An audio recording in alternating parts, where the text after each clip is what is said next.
La Gazette du Togo. L'autre regard de l'actualité togolaise. Là, vous permettrez que j'aille dans la jeunesse de cette affaire. Justement. Je dis,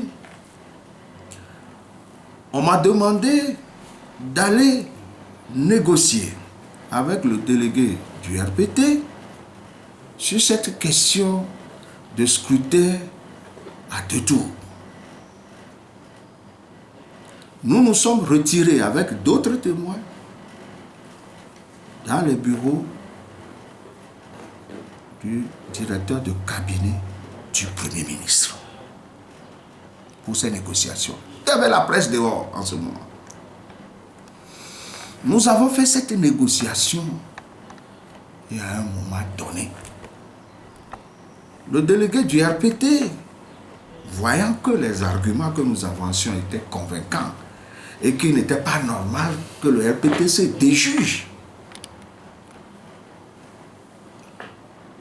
a été obligé de prendre des initiatives, embarrassé qu'il était, parce qu'on a compris qu'il n'avait pas un mandat ouvert. Son mandat était fermé, on lui a dit non. Il a fait montre de bonne volonté ce jour-là, devant moi. Il a demandé à se retirer dans un coin du bureau, pour ne pas le nommer, vous savez ce que je veux dire, pour qu'il s'isole et qu'il appelle ses mandats. Il a appelé tous les mandats, tous ceux qui sont supérieurs à lui dans la hiérarchie du RPT, il les a appelés. Personne n'a voulu lui dire, mon frère, vas-y. Chacun dit, ah, je ne peux pas. Je ne peux pas. Mais c'est un être humain. Quand il est sorti, il a dit, mon frère, personne n'a voulu s'engager. Je ne peux pas marquer mon accord. Nous sommes revenus à la plénière. Et nous avons déposé nos conclusions à la plénière. Et c'est là où M. Nicolas Lansane, qui entre autres était président d'un comité technique de rédaction, dont je faisais également partie, a dit, bon, nous allons tout simplement acter que comme il y a une très grande majorité, large majorité, qui était pour le scrutin, qui sont pour le scrutin à 2 tours, ben on considère que le consensus s'est fait autour de ça. Le RPT a dit non, qu'il faut qu'on marque qu'une large majorité est d'accord, sauf le RPT qui n'est pas d'accord. Je dis, mais c'est quoi? Quelle est cette négociation? Et quand il a dit ça, et c'est ça qui a fait le divorce entre la CDPA que je représentais et le CPDC rénové. Certains ont estimé que, bon, comme il insiste, on n'a qu'à le marquer comme ça. Et on va avancer. Je dis non. Il y a certains points sur lesquels on s'est mis d'accord contre mon avis aussi. Mais on a estimé que comme c'est une large majorité, il fallait faire avancer le débat. Il faut que le RPT aussi fasse le sacrifice. Le RPT dit non. Et je dis dans ces conditions, la CDPA n'a plus sa place dans ce CPDC rénové. Je suis sorti, j'ai dit à la presse, on était venu ici pour faire les réformes. On a compris que les gens veulent faire les réformettes. Nous partons. Ainsi prenait donc fin la participation de la CDPA au CPDC rénové. Ils ont fait le travail à l'après-midi et pareil. Mais vous verrez toujours dans les conclusions qu'il est marqué sauf le RPT. Et à la fin, ils se sont retrouvés à un moment donné à Togo Télécom pour des discussions qui ont abouti, grosso modo, toujours à ce que nous avions adopté aussi bien au CPDC réaménagé qu'au CPDC rénové et qu'on a, le gouvernement lui-même, il a amené au Parlement. Rejeté. Vous connaissez l'histoire. Les partis politiques d'opposition ont envoyé une proposition. On n'a même pas eu la possibilité d'en discuter. Voilà pourquoi, quand on a demandé encore de se réunir, et cette fois-ci, pour réfléchir, qu'on ait une compréhension commune, au moment où on était dubitatif, le chef de l'État lui-même enfonce le clou à Berlin en disant que c'est maintenant que lui, Faure Gnassingbé, se pose des questions sur l'opportunité même de la limitation de mandat et qu'il allait confier ça aux intellectuels. Alors, diantre, vous comprenez avec nous? que là, la bonne foi n'est pas la chose la mieux partagée. Dans ce dossier, on ne pouvait pas se soumettre à ça. Donc, si le H-Kroon n'a pas jugé utile de nous répondre, le chef de l'État a dit ça, vous conviendrez avec nous qu'on ne pouvait plus se retrouver dans cette salle. Mais alors, on peut se demander pourquoi on ne peut pas se retrouver dans cette salle. Je veux vous conter quelque chose. Et que les Togolais l'écoutent bien. Vous savez, nous avons notre tradition. Il y a des guérisseurs chez nous avant l'arrivée des Blancs. Et souvent, nos guérisseurs, ils guérissaient les fous aussi, les fous. Vous savez comment ils font? Les guérisseurs, en son temps, quand ils appliquent leur thérapie, à un moment donné, ils donnent un panier troué. Le panier est fait avec les palmes. On donne ça au malade. Et on lui demande d'aller au marigot pour puiser de l'eau. Et généralement, le fou, il va au marigot, il revient, il va au marigot, il revient. Jusqu'au jour où le fou dit, non, ce que vous m'avez donné ne peut pas contenir de l'eau.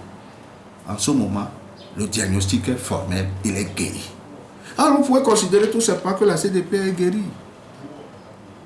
Mais alors, la fascination qu'exerce ou qu'a exercé, puisque nous sommes dans le passé déjà, cette réunion, cet atelier du H-Kroon, je le comprends. C'est pour certains qui n'ont jamais fait cet exercice. C'est normal chez eux, c'est la première fois qu'ils sont autour de la table. Ils pensent que marquer leur accord, ça signifie tout, c'est faux. C'est ce que j'essaie de faire comprendre aux gens. Eux, ils sont même encore décalés par rapport à nous. Parce qu'au niveau même du CPDC, rénover, réaménager, les conclusions étaient écrites. Et là, au moins, sous forme d'articles. Mais on n'en a rien fait. Donc, ils sont même à une marche en dessous de nous. Ceux qui sont déjà aux portes, ça fait combien d'années qu'ils attendent? C'est pour vous dire que la CDPA est guérie de sa folie, d'aller à l'Omarigo avec un panier troué. Ceux qui y sont allés pour la première fois, c'est maintenant que la thérapie a commencé pour eux. Ceux qui ont récidivé, ben peut-être qu'ils ne sont pas encore guéris. C'est aussi simple que ça.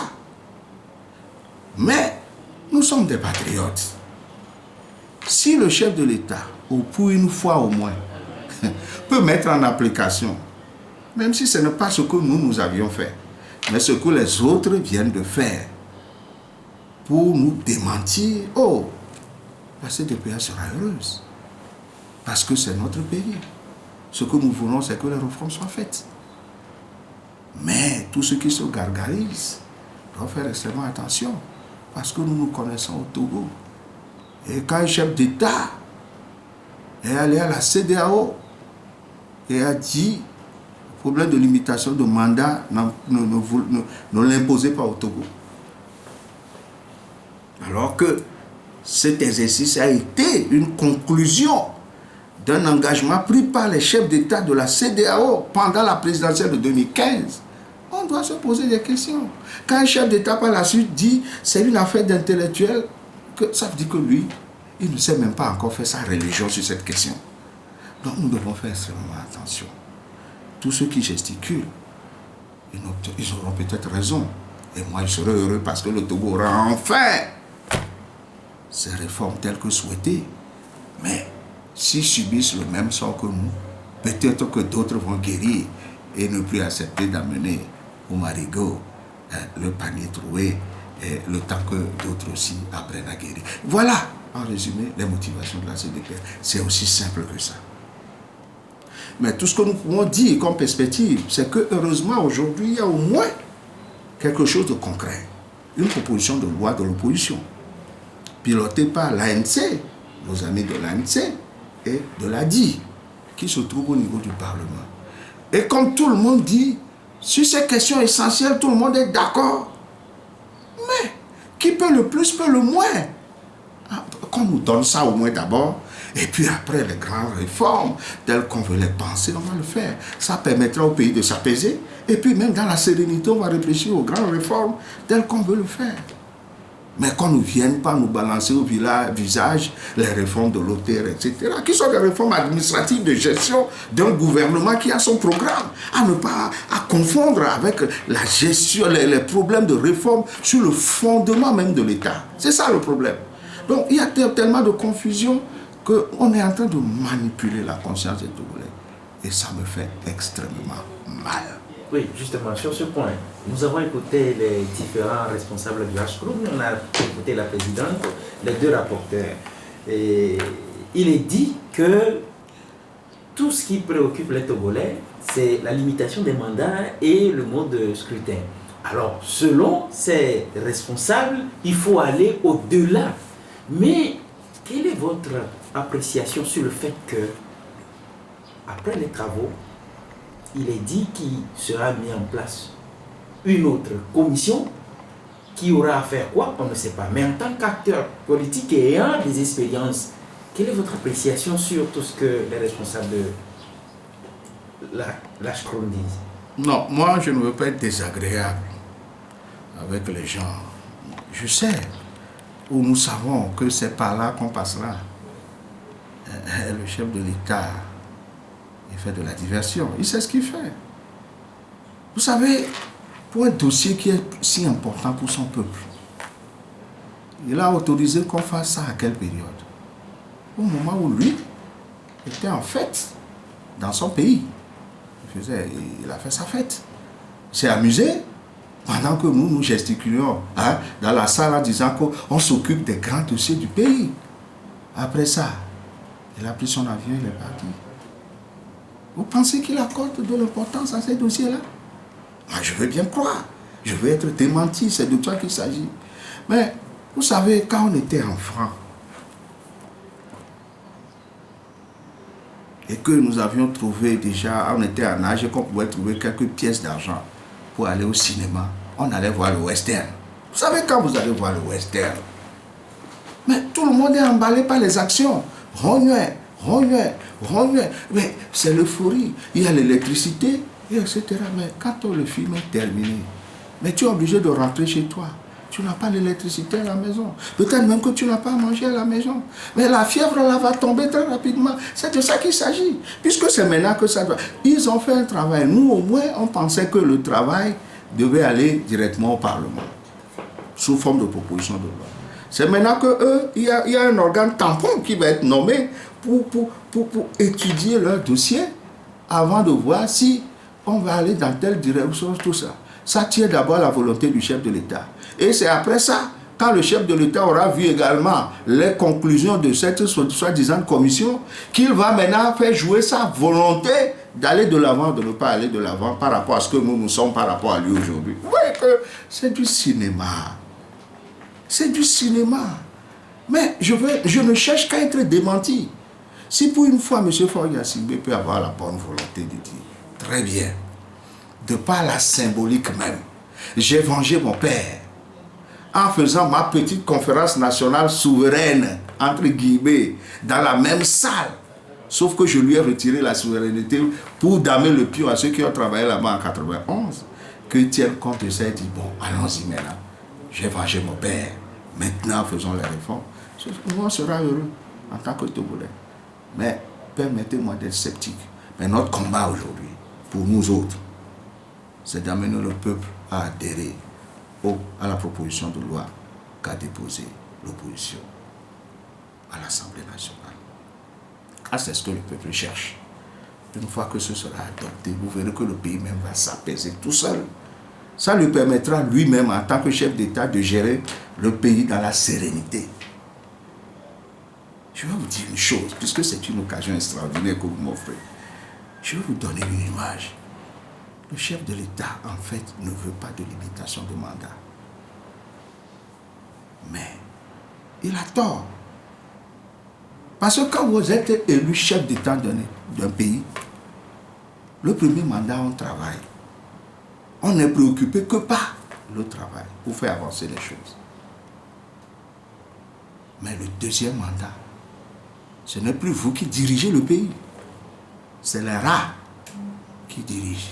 Les rats prennent contrôle de la gestion du pays, c'est-à-dire les gens qui sont intéressés, c'est eux, c'est les intérêts, c'est la corruption. C'est eux qui prennent. Et vous constaterez toujours que c'est au cours du deuxième mandat que les rats qui sont dans le bateau commencent par dire il faut changer les textes pour avoir un troisième mandat. Vous le remarquerez toujours.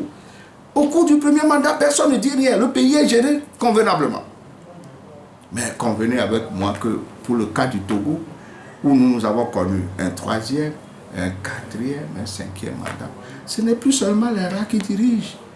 Il y a les rats, les cafards, tous les parasites que la terre peut comporter, qui sont au bord du bateau du Togo. C'est de ça qu'il s'agit aujourd'hui. Et nous devons prendre conscience que ces rats, entre guillemets, ce n'est pas insultant, mais c'est une image que je donne. C'est ceux qui constituent la minorité qui pillent et dont le chef de l'État lui-même a parlé. Donc, ne jamais obtenir une limitation de mandat, c'est condamner le pays. C'est condamner le pays dans les mains d'un groupuscule qui en fait ce qu'il veut. Et nous ne sommes pas prêts de l'accepter.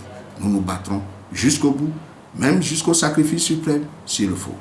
Monsieur Pascal Adogo, merci. C'est moi qui vous remercie. La Gazette du Togo. L'autre regard de l'actualité togolaise. Rejoignez-nous sur le www.lagazettedutogo.com ou encore sur nos comptes Twitter, Facebook et YouTube.